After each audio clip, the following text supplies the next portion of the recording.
Cooking time मराठीमध्ये सर्वांचे मनापासून स्वागत. आज आपण कधीच न फुटणारी दह्याची कढी बनवणार आहोत. कढी बनवताना कढीला उकळी आली की दही एकीकडे, पाणी एकीकडे असं बऱ्याच जणांचं होतं.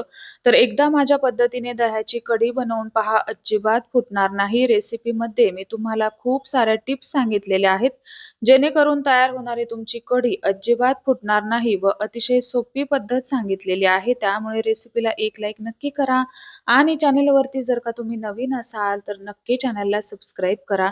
सगळ्यात अगोदर आपण कढीचं वाटण पाहणार आहोत. त्यासाठी मिक्सरच्या भांड्यामध्ये 4 हिरव्या मिरच्या घेतल्या, 5 ते 6 लसणाच्या पाकळ्या घ्यायच्या आहेत व हे आपल्याला मिक्सरला बारीक असं फिरवून घ्यायचं आहे.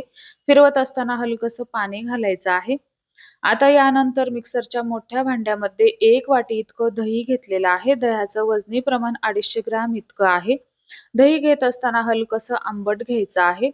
यानंतर पोहे खायचे 2 चमचे इतकं बेसन पीठ घेतलं. यानंतर अर्धा चमचा साखर घालायची आहे. याऐवजी तुम्ही गूळ घातला तरीही चालेल. अर्धी वाटी पाणी घालायचं आहे. आता हे मिक्सरला आपल्याला 1 मिनिट भरासाठी एक सलग फिरवून घ्यायचं आहे. आता हे दह्याचं मिश्रण फिरवून घेतलं. आता आपण कढीची फोडणी तयार करून घेणार आहोत. त्यासाठी कढईमध्ये 2 मोठे चमचे तेल घातलं. तेल छान कडकडीत गरम झालं की 1 चमचा मोहरी घालायची आहे. मोहरी छान तडतडू द्यायची. 1 चमचा जिरं घालायचं आहे. यानंतर 4 ते 5 लसणाच्या पाकळ्या घालायच्या आहेत. तर लसूण पाकळ्या मी कट करून यामध्ये घातल्या. अर्धा छोटा चमचा हिंग घालायचा आहे. गॅसची फ्लेम बारीक ठेवायची आहे व ही फोडणी आपल्याला व्यवस्थित अशी 1 सेकंदासाठी परतवून घ्यायची आहे. यानंतर हिरव्या मिरचीचं वाटण घालायचं. यानंतर अर्धा छोटा चमचा हळद घालायची. हळद खूप जास्त घालायची नाही. आता हे वाटण आपल्याला 1 सेकंदासाठी परतवून घ्यायचं आहे. यानंतर कढीपत्ता यामध्ये घालायचा आहे. कढीपत्ता घातल्यानंतर मिक्स करून घ्यायचा आहे.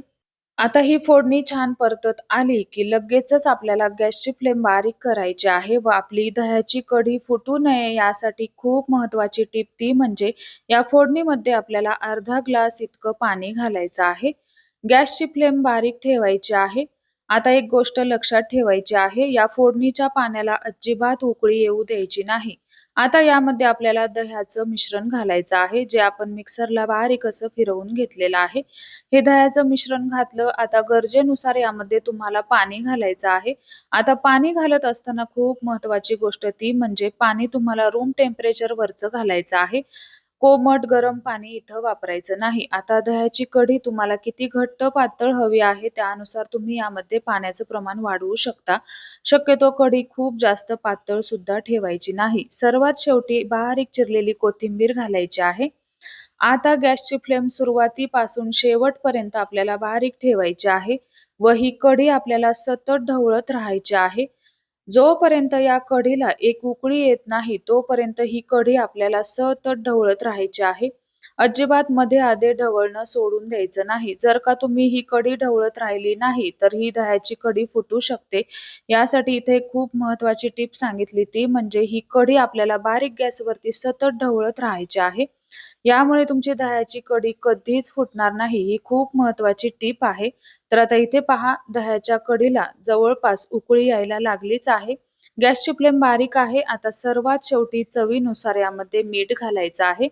जर का तुम्ही सुरुवातीलाच कढीमध्ये मीठ घातलं तर दह्याची कढी फुटू शकते. त्यामुळे सर्वात शेवटी तुम्हाला कढीमध्ये मीठ घालायचं आहे. मीठ घातल्यानंतर सुद्धा गॅसची फ्लेम बारीकच आहे. आता या कढीला उकळी यायलाच लागलेली आहे.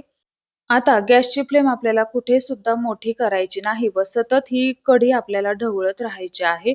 जर का तुमच्याकडे वेळ नसेल, तुम्हाला खूप जास्त घाई असेल, तर गॅसची फ्लेम तुम्ही मीडियमपेक्षा थोडीशी बारीक ठेवू शकता. तर आता व्हिडिओमध्ये तुम्हाला दिसलं असेल आपल्या कढीला छान अशी उकळी फुटलेली आहे, तरी सुद्धा कढी अजिबात फुटलेली नाही.